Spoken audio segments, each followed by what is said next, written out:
Em maio, volta aos cinemas a franquia Mad Max, dessa vez com um spin-off, porque nós vamos ter Mad Max Furiosa, então vai ser o primeiro filme de Mad Max sem o Mad Max, né? Aquela velha piada, Harry Potter sem Harry Potter, Mad Max sem Mad Max. Então Correto. vai ser um spin-off sobre a personagem da Charlize Theron, mas que na verdade quem vai ser no papel principal é a Anya Taylor-Joy, porque vai ser ela mais jovem, né? E agora nós vamos ter Chris Hemsworth, vai ter a volta do Immortal Joe, então vai ter bastante coisa, mas nós estamos aqui para relembrar Mad Max, Fury Road e Mad Max também. Eu assisti todos os Mad Max, o Fran só viu o Fury Road, mas estamos aqui para relembrar a saga Então se você quiser começar falando, qual que é a sua relação com a com Mad franquia? Max.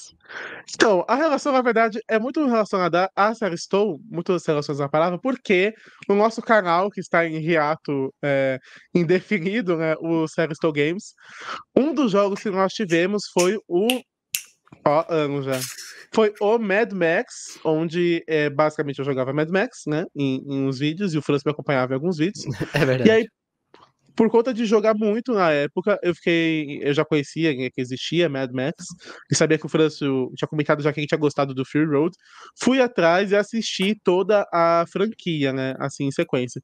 E uma coisa que me surpreende muito é como o George Miller, ele consegue se reinventar, né? Porque assim, a franquia Mad Max, o primeiro filme é um filme assim praticamente independente, né? Um filme australiano e tudo mais. Foi um fenômeno, então assim, foi um filme com muito baixo investimento, né? O Mad Max 2 já foi uma coisa maior. O Mad Max, o Thunderdome, né? Apesar de ser muito, eu acho que o pior filme da franquia, ele já é muito mais popular, tem a Tina Turner e tudo mais. E o filme ele era muito contextualizado, a franquia, né, era contextualizada nessa coisa da Guerra Fria, né? Então, você ter essa visão de um apocalipse depois do fim do mundo, o que teria sobrado da sociedade e tudo mais. O Max era aquele beirando o anti-herói, né? Mas aquele herói, entre aspas, infalível, que ajudava os oprimidos e tudo mais, mas tinha aquela melancolia toda, ele tinha perdido a família no primeiro filme, né? Era o Mel Gibson. Então, acho que tinha esse contexto todo, ele foi mostrando o Apocalipse evoluindo até virar a galhofada lá com a Tina Turner. E décadas depois, né, o filme, o Beyond the Thunderdome, acho que é 80 e poucos. Em 2015, assim, sabe, mais de 20, sabe, 30 anos depois, ele conseguiu reinventar totalmente a franquia, fazendo um Sim. filme, assim, apoteótico, que é Mad Max Estrada da Fúria. Um filme que, por um senhor de 60 e poucos anos, é um filme feminista, e a gente sabe que, não que isso seja uma passagem de pano, mas por ele ser também já um diretor com outra vivência, mais velho e tudo mais, a gente não espera esse tipo de filme com esse tipo de mensagem vinda dele. E como ele, em uma era assim de CGI tão forte, que já estava muito forte em 2015, ele conseguiu fazer um filme tão bom com efeitos práticos tão bem Sim. usados, né? E se você analisa o filme, é um filme tão, entre aspas, com uma história tão simples, né? Porque eles estão fugindo, a fuga dá errado e eles voltam. Você consegue resumir o filme desse jeito. Eles fogem para um lugar, não dá certo nesse lugar, eles são obrigados a voltar para o destino inicial. Mas acontece tanta coisa e é um filme tão bom. Então, o que mais me surpreende na saga Mad Max, apesar assim, de tudo, é como o George Miller consegue se reinventar tão sempre e como ele usa Sim. tão bem os efeitos práticos. Eu acho que isso pra mim é um resumo assim de Mad Max. Olha, pra mim, o Fury Road, que foi o único que eu vi, a minha única relação com o Fury Road, com Mad Max, no caso, é essa. Fui lá assistir, lá em 2015, fui nos cinemas, que meus pais gostavam. Já tinham visto na época, ou um pouco depois, sei lá. E eles quiseram ir no cinema e tal, e eu falei, gente, que filme é esse, né? Totalmente aleatório, eu lá perdido, da adolescente, realmente não entendendo nada que tava acontecendo. Aí cheguei lá e For Road não é um filme que, assim, que você precisa ter visto os outros pra entender, né? Você entende 100% do Isso é filme importante, você pode ver ele independente. sem saber nada, e esse era o meu caso, né? Não tava sabendo nada, cheguei lá completamente caído de paraquedas, e assim, me deslumbrei. É um filme, assim, fantástico. Pra mim, ele é absoluto cinema, porque, que nem o Osmo falou, ele tem essa... Ele é um filme bem simples, mas ele tem essa ótica bem feminista no sentido de que eu acho que é um dos filmes que mais sabe trabalhar a questão do abuso dentro da narrativa sem explorá-la. No caso, explorar, não de desenvolver, mas explorar, se Tem tornar ultra a história explorar, né? exploratória, né? Sim. Porque, tipo assim, eles estão fugindo, são todas ali vítimas, de um sistema que colocava elas, né, a mando dele, É um né? sistema opressor como um todo, né? Mas elas em específico é o que a gente acompanha. Exato, tipo, elas eram totalmente subordinadas a ele, a todos os desejos, no caso carnais que ele tinha, elas tinham que estar ali para isso, em base a uma justificativa meio que religiosa, de que você tem que popular de novo o pessoal e meio que ele é um deus. E elas estão tendo que fugir daquilo, só que em nenhum momento há tipo uma cena, alguma coisa, etc, para explorar e tornar mais dramático as coisas, etc, mais Ele não tem que pesadas. mostrar, por exemplo, uma cena do Immortan Joe, sabe, violentando, agredindo uma delas. Só pelo que a gente vê, a gente compra tudo isso, né? Exato, né? Você entende o desespero delas fugindo, né? E você depois constrói uma grande personagem que é a Furiosa, né? Essa é uma grande, para mim é um dos melhores papéis da carreira da Charlize Theron. Tipo, ela ganhou o filme lá pelo Oscar da assassina, tudo, mas que é uma serial killer. Mas eu acho, pelo menos do que eu me lembro, do que eu vi de performances da Charlize Theron, pra mim é a melhor. Eu posso estar sendo injusto e não lembrar de alguma coisa, eu posso, mas eu vou falar mesmo assim. Pra Pra arriscar mim, até falar que a melhor performance do Tom Hardy também. é que Tom Hardy eu me lembro poucas. Tô Não, me ele tem lembrando. alguns papéis bons, mas tem É, alguns papéis ele tem uns papéis bem sem aleatórios, jeito. né? Então talvez seja Sim. também, né? Mas o da Furiosa, tipo, eu me lembro muito. A Charlize Não, a Theron, eu acho Charlize tá ela muito bem. realmente muito boa nesse filme. Ela, pra mim, é a alma do filme, mesmo que ela não seja a protagonista, ela é meio que uma co-protagonista, né? O protagonista Foi principal é uma ele. crítica que, entre aspas, usaram de que o filme é do Mad Max, mas o protagonista não é o Max. E nesse caso, acho que é um protagonismo dividido, eu não vejo problema, sabe? Se você quer ver Eu O também. Max infalível, que consegue sempre vencer no final do dia, assista os filmes do Mel Gibson. Eles continuam lá. Exato, tá lá, então você pode assistir. E aqui ele tem um papel, eu lembro que ele era engenhoso, claro que ele não consegue fazer tudo, por isso que tem um co-protagonista, né? Que um ajuda no que o outro Sim. falha, né? Porque ela também falha em alguns momentos e precisa da ajuda dele. Então são uma dupla ali dinâmica, né? Bonnie e Clyde.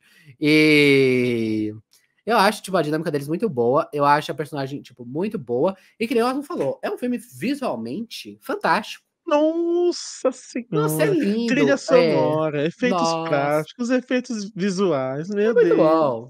Né? Aquela tempestade de areia. É Tempestade. o Duna antes Não, de e até Duna, né? É o Duna antes de cada Duna. cenário, o uso que ele faz das cores, uma hora é roxo, outra hora é verde, e sabe, tá tudo ali dentro do contexto e você é tão bem usado que não te dá Sim. estranheza. Não dá. É, tipo, muito bonito tudo que fizeram.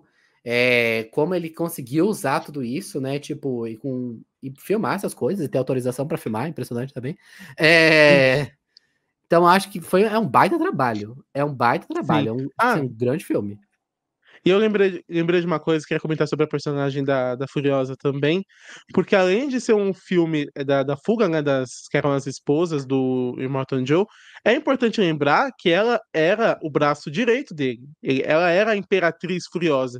Então, além de tudo, de ser um filme abordando, né, a resistência dessas vítimas, é também um filme de redenção para ela própria.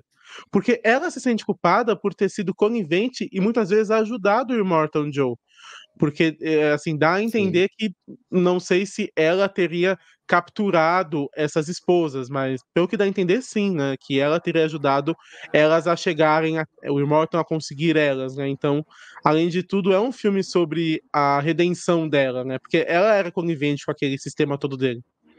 E eu não vi os outros filmes, eu não sei, mas aqui os dois protagonistas, eles têm um caráter assim duvidoso, né? Tipo, inicialmente. Eu não sei Sim. se no Não, mas primeiro o eles. Max é sempre isso, sim. Então, tipo, então já existia, né? Então, correto É para toda a quase aquela franquia. coisa do herói improvável, porque você vê ele é muito egoísta, muitas vezes, né, assim, ou pelo menos essa é a imagem de fora que é passado, que é um cara egoísta, que só se preocupa com ele mesmo, em sobreviver, vive aquela loucura e tudo mais, mas mesmo assim ele vai e ajuda elas, ou mesmo assim ele vai e ajuda, sei lá, em Town ou os refugiados lá do filme do Mad Max do 3 também.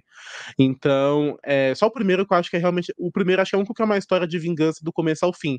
O 2, o 3 e também o Fury Road, ele tá sempre ajudando alguém, né? Até o próprio jogo. Então, essa coisa do herói improvável, né? Ou do herói que não quer ser herói. E eu acho muito bom.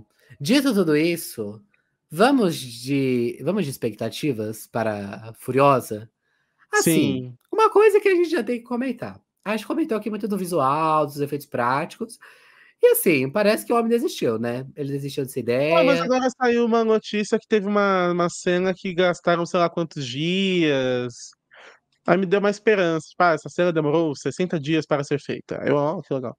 Mas Mas assim, será? dá a entender que esse filme realmente tá no CGI, né? Muito mais. Tá na Infelizmente. tela verde, né? Porque ali a Anya Taylor-Joy em alguns momentos O trailer tá tava feio, né, estranho. galera? O trailer tava feio. Tá feio. Claro que a gente não pode julgar o filme antes de vê-lo, mas assim, já julgando, porque também a gente tá aqui pra isso, né? Ah, a gente viu É, o trailer, vamos julgar o trailer. É feio, exato. tá feio o trailer. O filme pode ser assim, Inclusive, até abri aqui o trailer Oscar 2 que eu Worth, não vi. mas O filme não sei o que vai ser, né? Teve gente que também criticou a caracterização do Chris Hemsworth, que é o vilão que eu não lembro o nome, né? Mas eu acho que a gente tem que dar uns pontos pro George Miller. e ele é o diretor e roteirista também desse filme. Então assim, ele também fez de 2015. Por que ele errou tanto? O que aconteceu? É impacto Será que ele não da, teve da dinheiro? Será que idade? as pessoas não É o deram dinheiro dinheiro? pra ele? O que aconteceu, George Miller? Assim, a gente não que a gente Sim, sabe que o por filme deu errado, exemplo, mas assim, pelo que parece. vendo aqui o trailer 2, tá um pouco mais agradável, pelo menos.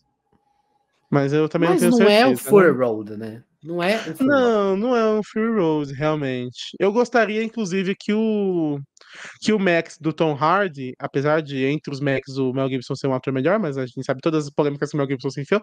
Correto. Apesar disso, eu gostaria de ver um filme novo do Mad Max com o Tom Hardy. Talvez com a Charlize Theron voltando, mas não sei.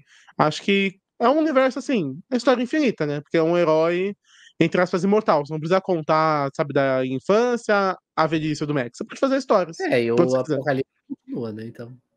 Exato. Então pode Mas acontecer, no caso. em George Miller temos que confiar. Temos que confiar. É, assim, a minha expectativa, eu já digo que tá baixa. A gente tá um pouco média. Ah, mas é que é bom ir que baixa Mas a também, gente tem que né? lembrar também que algumas coisas de Mad Max não é nem que é mal feito. Tem algumas pequenas coisas que são galhofas. Por exemplo, olhos esbugalhados. Ele usa muito. Você jogar luz assim pra sombrear nos olhos da pessoa. Usa muito também. Então tem certas coisas que as pessoas podem ver nos filmes e achar que é estranho, mas isso é a assinatura dele em Mad Max. É, pior que eu Então não já lembro de estou aqui nada para disso. defendê-lo com unhas e dentes. Não, pode defender o Divo, pode defendê-lo, mas eu digo o seguinte: é melhor ir com a expectativa baixa. Porque Ah, eu não, já porque indo o com a que vier é expectativa lucro. baixa, o que é lucro, realmente. Isso é verdade. E os trailers, eles ajudaram a diminuir a expectativa. Então, talvez aí é a intenção. Esse é um problema do George Miller também, porque Mad Max Fury Road, você assistia todos os três, eu te contava a história do filme já, né? Contava, é assim que eu nem lembro de trailer desse filme. Então. Contava. Se você ver posteriormente, você vai pensar, gente, por que colocaram isso aqui no trailer? É, Mas mas assim, vamos ver o que era vai tão bom. ser, né? Vejamos, estaremos aqui para comentar de uma forma ou outra, em todas as nossas redes sociais, de alguma forma, em algum momento, vem aí.